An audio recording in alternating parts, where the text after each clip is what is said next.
Welcome to Political Time Travel. I'm definitely going to vote one big no. We've gone back 40 years to 1975 and Britain's first referendum on whether to stay or leave what was then the European Economic Community. How will it affect the housewives? That's the food prices that we're worried about. So the political argument in Britain is over. Every Democrat will accept the result.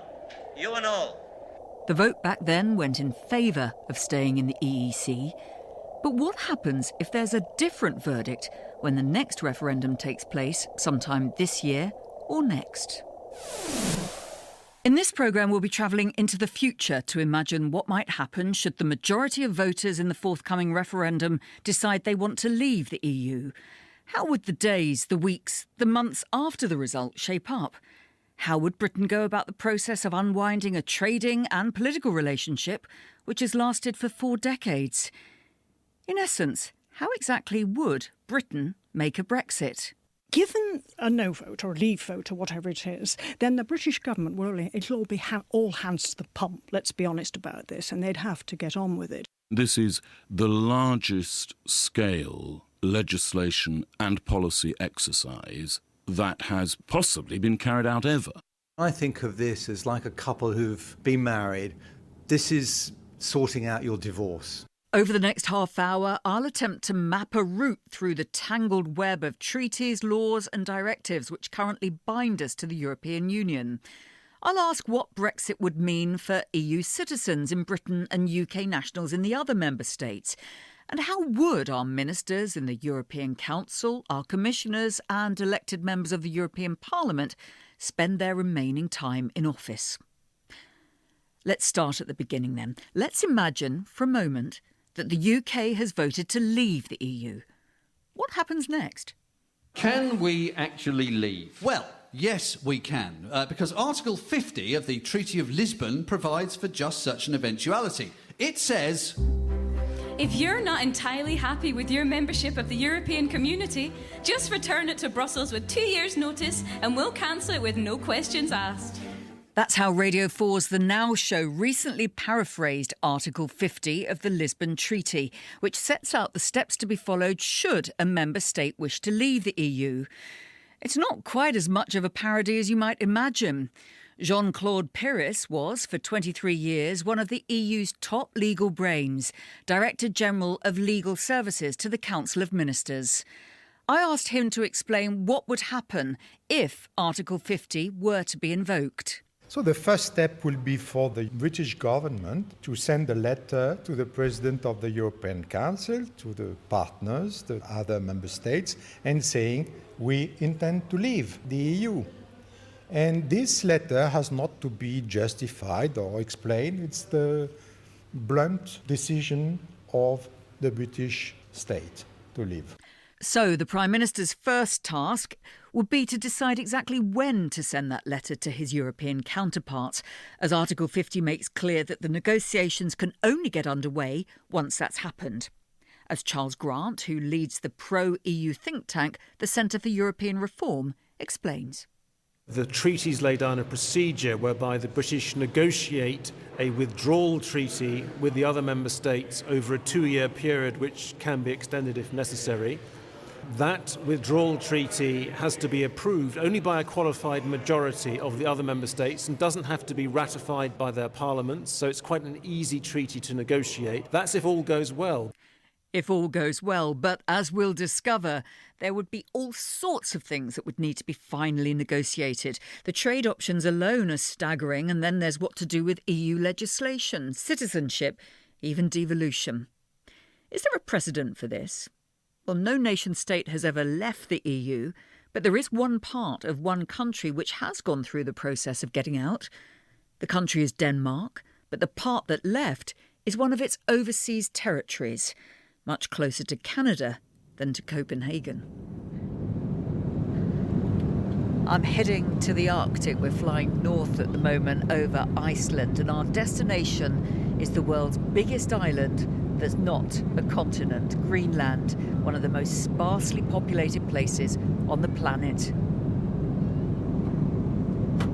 We really do feel a long way from Europe now. I'm looking down on the Greenland coastline with its miles of jagged, frozen white fingers. Ladies and gentlemen from the cockpit, we are approaching destination. We should be landing within 30 minutes from now. The weather is very nice for landing. Light, variable wind, good visibility, and sky clear. Temperature minus 29 degrees Celsius. Yes, he really did say minus 29. Greenland entered the common market in 1973 as part of the Kingdom of Denmark, although the majority of Greenlanders had said that they were opposed to the move. 6 years later, they achieved home rule, and the new Greenlandic government set about extracting their homeland from the then EEC. In a referendum in 1982, the voters issued an emphatic no to Europe. Walking around the edge of the fjord, it seemed strange to be crunching through snow while the water's lapping just a few yards away. I'm on my way to meet Kai Kleist, who was one of the big movers and shakers in Greenland's bid to leave the EU back in the 1980s. I cried at that moment. And when we win the referendum in 82, I remember that the chairman of the commission, Jacques Delors, he said, after have heard that Greenland said no to be member of EU, tonight we just lost 60% of the EU's territory. 60%. I met Kai Kleist and his son Mininwak, who's now a senior figure in the Prime Minister's office, over coffee at a luxury hotel in the capital, Nuuk. Why did you feel it's so important for Greenland to leave Europe? I was a boy then, but I remember the campaign and I remember the demonstrations and the speeches and the march here in Nuuk. But it's not that we dislike the EU, we just don't see why we should be part of it, being Greenland, being 3,000 or 4,000 kilometers away. Unlike some of the more isolated settlements in Greenland, Nuuk is pretty up to date with blocks of modern nondescript houses and flats, good internet connections, and a 10-storey shopping and office complex. But you don't have to wander very far to find traditional Greenlandic art and music. They're making a real effort to keep the Inuit culture alive.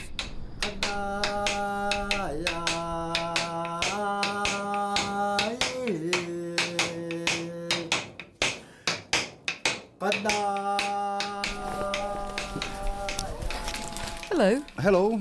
Are you the owner of Atlantic Music that I've just stepped into and it's nice and warm? Yes, I am. What's your name? Ivan Elsner. And what sort of music do you produce here? We produce all kind of music, traditional, rock, pop, and we have traditional music with the old drum and stuff like that. A really Inuit drum. And that's an Inuit drum? Yeah. What sort of skin is that? I think this is a reindeer stomach. I don't like to use the polar bear stomach because there are not a lot of them left, so they have big problems with surviving in the nature, so we're using other skin now. Did you vote in the referendum in 1982? Yes. And how did you vote? No. Of course I voted to stay, yes. Yeah. Yes, I did. I don't. And your husband voted to leave? Oh, he did? Yeah. And so how did you feel when the result was leave? Well, I thought they were stupid. Yeah, that's the right answer. I think it's really depend on the heart, I think. A lot of Europeans vote because of the money, yes. But I think a lot of Greenlandic vote because of the heart feeling. That can be a very different thing. Distance, culture, economics, finance, they all played a part in Greenland's exit from the European community. But when it came to Greenland's future prosperity, there was only one issue that mattered to most people: fish. 8 o'clock in the morning and there's snow on the ground. And I'm just making my way now to meet Henrik Leff, who runs the biggest privately run fishing company here in Greenland, and fishing obviously are hugely important to the Greenland economy. Hello, Henrik. Hello again. Hi. I can smell the fish already. Yeah.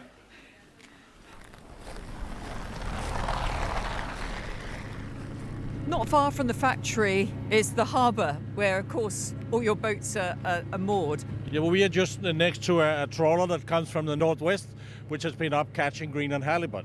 And then there are all the smaller ones over there that goes mainly for cod and snow crab and some of them Greenland halibut, but they are smaller boats. This one is a factory trawler which produces everything on board. So what do you hear people saying about 1982 and the time of the referendum in Greenland on whether to stay or leave the EU? But I think the problem was that Greenland never said yes to the Union. They were just dragged in by Denmark. So from the very beginning, people were against joining the Union. Normally, the fisheries policy was done here. Or before that, it probably was done in Copenhagen. But now everything was moved down to Brussels. And that was quite a problem for people to feel that they were not able to develop their own industry, but they only had to sit and wait what was left over from what the European Union wants to take.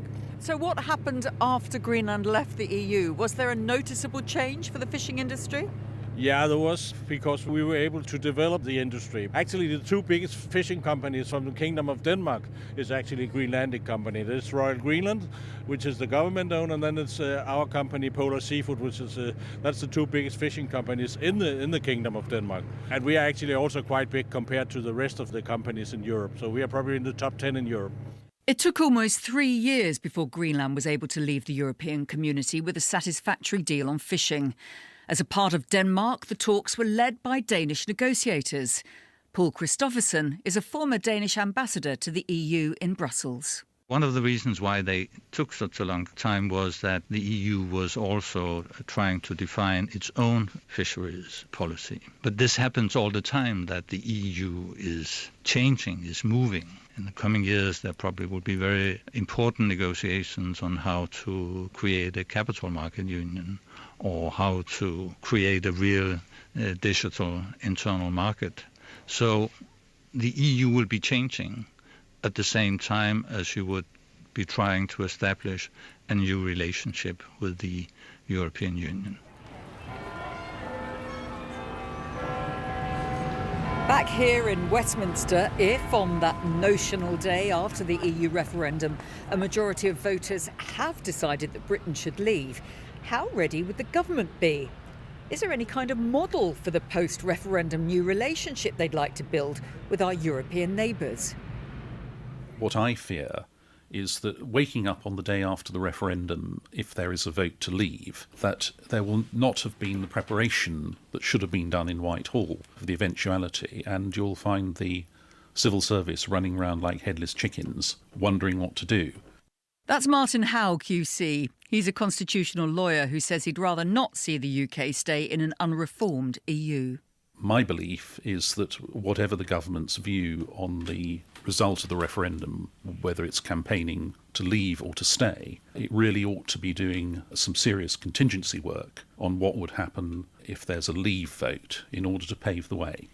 He's given a lot of thought to how the UK might leave, but are his fears about the government's lack of preparation well-founded?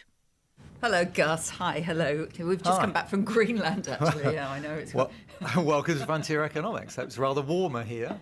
To find out, I've come to visit Gus, now Lord O'Donnell, a former head of the civil service who also served as cabinet secretary to 3 prime ministers, Tony Blair, Gordon Brown and David Cameron. How prepared does he think the civil service would be for Brexit? Obviously, every single civil servant will be thinking, what if? What are the different possibilities, different scenarios? And I will be absolutely sure that they will be hoovering up all of the work that's been done by the outside world. And the Foreign Office, this is something that they'll think about, their lawyers will be thinking about, the economists will be going through. We know they'll have to do work on trade, migration, all the rest of it. So I think there'll be a lot of work going on mentally. How much they write down is a different question. That's one of the potential drawbacks of the world of freedom of information we live in, that actually if the Chancellor doesn't want anything written down, then that's the way it will be. When Martin Howe suggests that, he fears that Whitehall mandarins will be running around like headless chickens the day after the referendum. Is that a fair representation, do you think? Absolutely not. The point is we need to be like Boy Scouts, prepared for all possible eventualities. So be prepared is the key. So I think they'll be thinking through the various scenarios. And of course, they've got some time. I think a lot of people think that when the referendum comes out and if it's a vote to leave, then suddenly the clock starts, our 2-year clock under Article 50, and it's all happening. That isn't the case. There is time. The government can decide when it starts that clock ticking, and in that time there'll be some preparation done, I'm sure. Some of those thoughts that are in people's heads will be transferred to paper and will be given as advice to ministers, and they'll go into what will be a 2-year period of renegotiation with detailed briefs about what the pros and cons of different options are. Remember as well that the Europe of today is very different to that of the 1980s when Greenland left. 10 members then. Now the EU has expanded greatly in terms of membership and responsibilities. That makes Britain's negotiations to leave much more complex than those of Greenland. But there has been one notable attempt to try to anticipate what might happen. Hello, Stephen. Carolyn Quinn from BBC. Hi there. Hello. So this is where your wargaming exercise took place? Yes, it is. Yeah. Of course, we're in the lobby now of the QE2 Centre in Westminster, but take us to where it will happen then. Sure. I'm with Stephen Booth, who heads Open Europe, a think tank which supports reforming the European Union and which organised its own war games, a sort of dry run, if you like, for Brexit negotiations. So this is the room where we are overlooking Parliament Square, the Houses of Parliament, Westminster Abbey, the Supreme Court. We had 70 to 80 participants and guests watching our 9 or 10 war gamers discussing this hugely important issue about how would you leave the European Union if the British public voted to leave in a referendum. So war games, but big negotiations as well. Yeah, people did try to address the issues, and it was quite interesting how the difference between the French willingness to do a deal on goods versus services came through very clearly. I think that's something that you would probably see in a real-life scenario.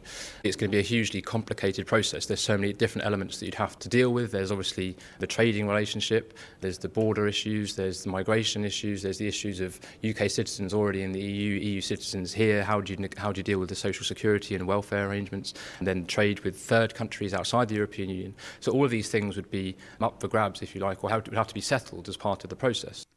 A huge in-tray, certainly, for any British government faced with finding its way to Brexit. And one of the most pressing issues would be sorting out trade relationships with our soon-to-be ex-EU partners.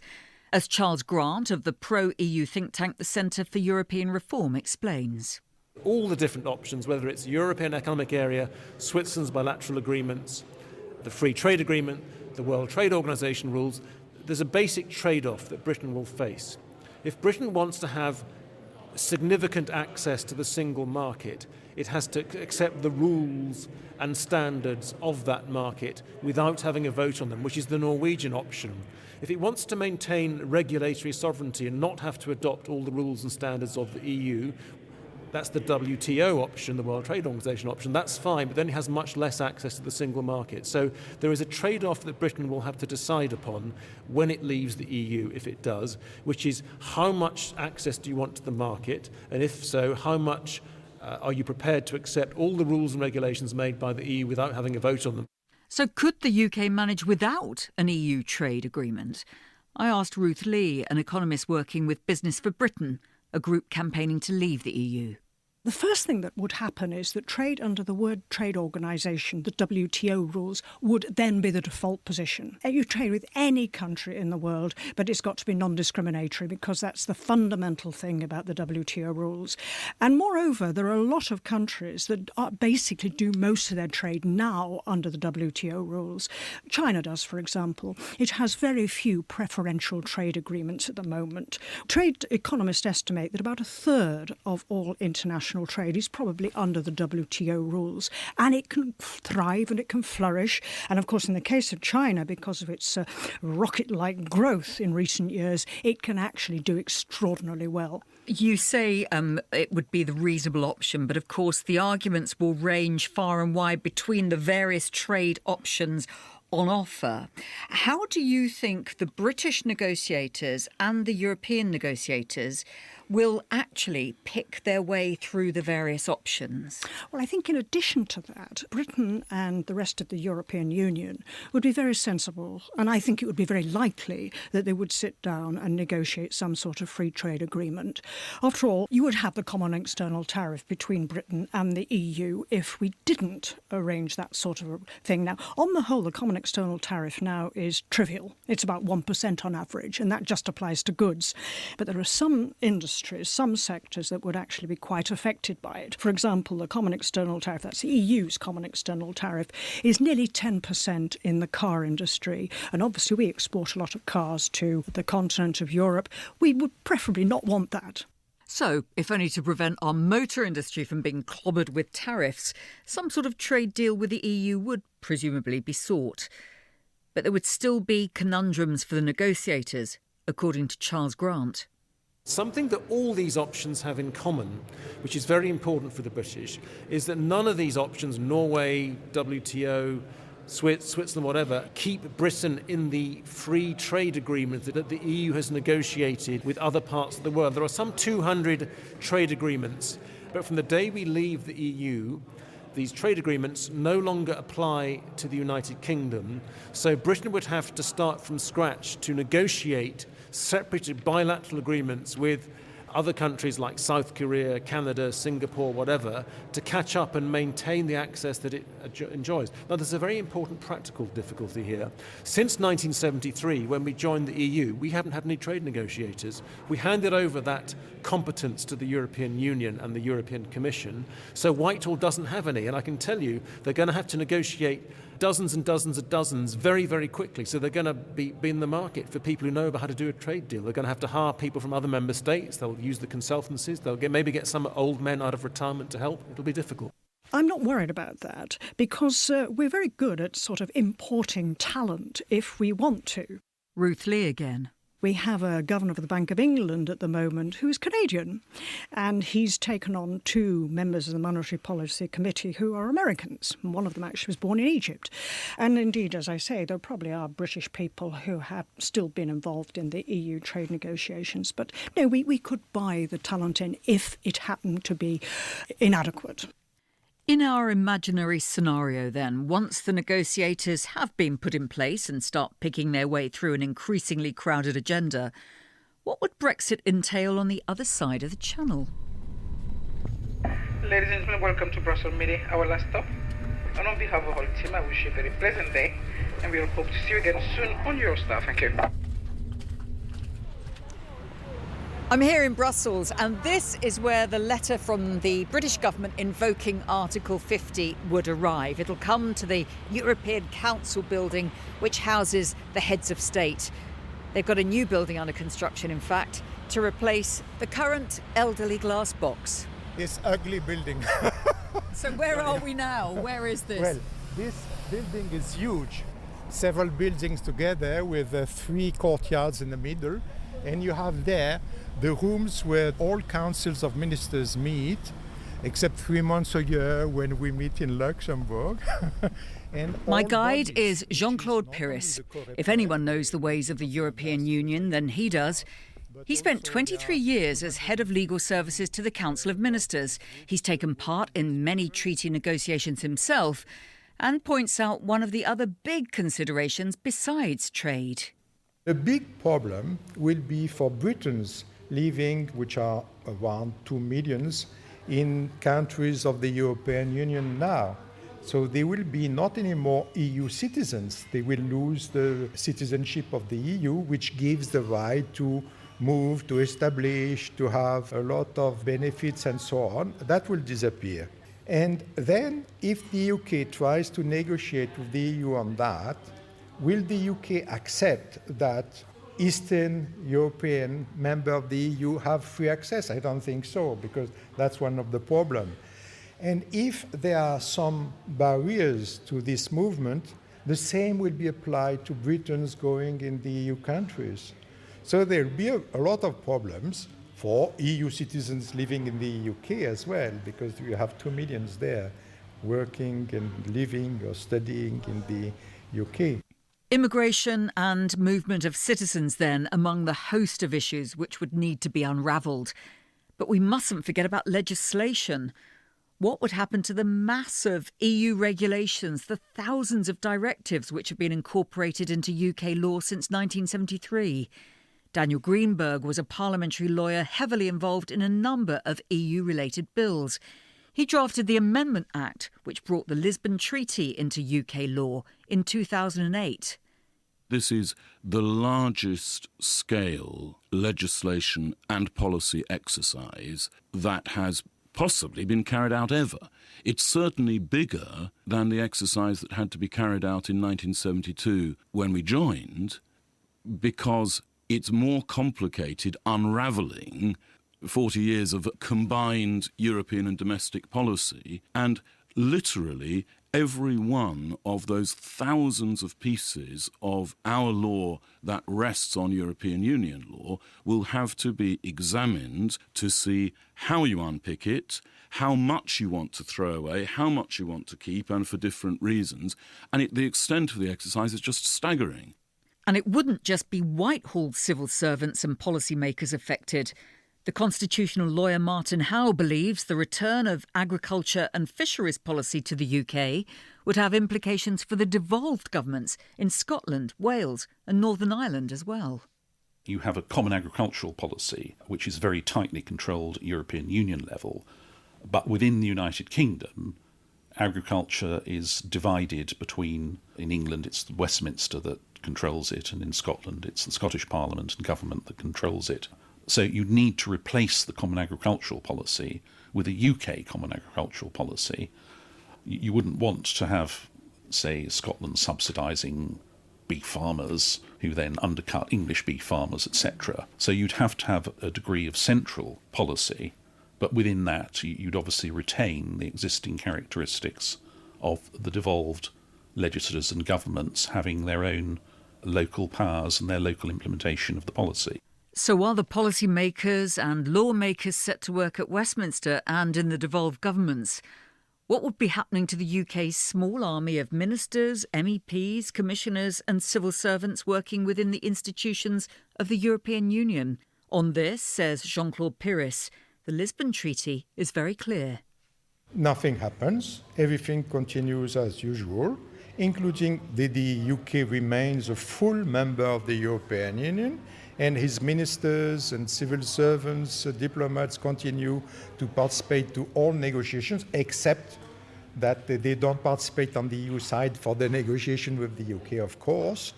That's the legal position. But politically, you may understand that the influence of the United Kingdom within the institutions on the decision-making will be less comfortable. When you have your hand on the door to go out and you know that you are negotiating a thing, then it will not probably apply to UK. If you are German or Spaniard, maybe you listen with less attention to the arguments of your British counterpart. Here in the heart of the European Parliament is a bar called the Mickey Mouse Bar. Apparently because there's a photo just at the entrance which has a little picture of Mickey Mouse in it, but it's got lots of colourful chairs. And here I find Diane James from UKIP, one of UKIP's MEPs. If the UK people vote to leave the EU, and you and your other 72 British MEPs are here in the European Parliament, are you just going to be floating around like zombies, without much to do? Maybe you'll be spending more time here in the Mickey Mouse Bar waiting for something to happen? Nothing changes. We are here representing a member state, and until that member state's membership is fully, finally terminated, then we are here to serve our country's needs and deliver our representation here. But wouldn't colleagues from other member states object to British MEPs like yourself framing legislation that won't apply to you? I don't actually think you will hear that. There might be mutterings. I don't disagree with you from that point of view. But quite frankly, there is effectively a process and a procedure which has to be gone through, which all the member states have agreed to as part of the Lisbon Treaty, and it's no good suddenly saying or muttering that we're not very keen on the United Kingdom now having a presence if they're going to leave, because, that aspect is in place. They can't change that. But some of Diane James's fellow British MEPs at the European Parliament believe that far from being ostracised, the UK could face pleas to think again. Well, my name's Emma McClarkin and I'm the British Conservative Member of European Parliament for the East Midlands region. I think that it is highly possible that if we, as the UK, vote to leave the European Union, that they would not accept that as a final offer. I think that they would use that 2-year notice period to try and improve an offer. I don't think the European Union has ever accepted a no on a referendum and it's been the final say. So there is a possibility we could have another referendum. Most of the people I spoke to for this programme say there's no provision in the exit clauses of the Lisbon Treaty for a second referendum should Britain vote to leave. They see Article 50 as a one-way ticket out of the EU. But 30 years ago in Greenland, the Home Rule government did have to ask the voters a second time to confirm their wish to go. Just turn around here and then you can see a painting, and this is our speaker, Lars Emil Johansen. You will meet him later today, and he is one of the most experienced politicians we have in Greenland. During a guided tour of the Greenlandic Parliament with its 31 members, I'm introduced to the speaker, Lars Emil Johansen, or at least a rather imposing portrait of him. The man himself is a former Greenlandic Prime Minister. He was Trade Minister when Greenland broke away from the EEC in 1985. We had referendum first time in 1982. At that time we get a large majority against membership. And again, we had to make referendum number 2. We had to do it to confirm that we are standing by our decision from 1982. And we also get in this time a smaller majority. We were fighting against 500 million and we was only 50,000. So I'm very proud of this result. But 30 years on, Henrik Leth, we heard from him earlier, he's head of Polar Seafood and also chairs the Greenland Employers Organisation. He thinks it might be time to apply to rejoin the EU. I think it should be considered and analysed whether it would be a good thing for Greenland. The good thing would be that we will be part of these new free trade agreement that the European Union makes. And it's not only Canada and the US, but it's also Japan and other places. There will be more and more free trade.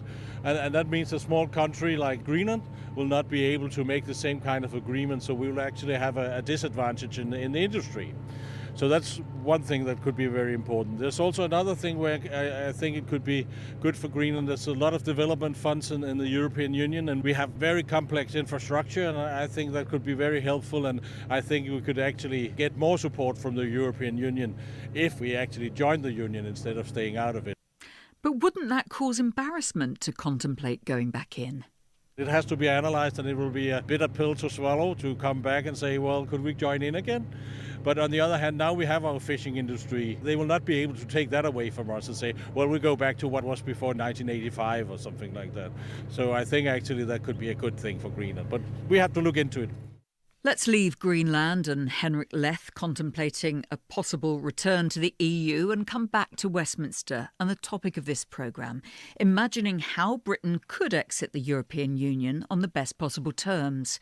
As we've heard, there'd be so many questions to answer about trade, immigration, legislation, even devolution might be affected. And we haven't even touched on the question of whether EU negotiators might seek compensation for lost income as a result of the UK's departure, or whether judgments of the European Court would still be heeded in Britain during the exit process. And after all those negotiations, 2 final hurdles to cross. Any withdrawal treaty would have to be agreed by Parliament here in Westminster, as well as in Brussels. So would a 2 or possibly 3-year negotiating timetable really be enough to sort this all out? I think the problem is, once you start extending a time limit like that, All the extra time will then get used up in bogged-down negotiations. And experience shows the only way you achieve a result on negotiations is when they're up against a deadline. The constitutional lawyer Martin Howe, he believes there are sound practical reasons why the UK should be prepared to walk away without a deal after 2 years. If the referendum were in 2017, then the 2-year time limit would allow the negotiation process to be completed and concluded within the current Parliament. Whereas if it's extended, you're then going across into a new Parliament with general election in the meantime, in which there might be a change of government, or at minimum, the negotiation process then gets tangled up in the general election campaign. I'll leave you to contemplate the possibility of Brexit rumbling on into the 2020s. But let's not make that our final thought. Look at it like this. Lord O'Donnell, the former Cabinet Secretary, sees Britain and the EU as like an old married couple who've decided to go their separate ways. It doesn't have to be messy. When you trigger the Article 50, you then start the negotiations. And I think of this as like a couple who've been married. This is sorting out your divorce. You know, there's splitting of assets because there'll be liabilities that need to be shared out, all sorts of things like that. That's one set of negotiations. The other set is, of course, life post-divorce. How are you going to live together? And there are various ways you could live together. You know, you're going to be sharing the same global trading world. Are we going to be sharing it more like a Norway or a Switzerland or a New Zealand or a Japan? So there are lots of different scenarios. But once you've got through the divorce proceedings, let's hope that they can be done in a nice, amicable way. So we have an amicable, friendly divorce, and then we get on to, as it were, cohabitation. How are we going to live together in this world and trade together in this world?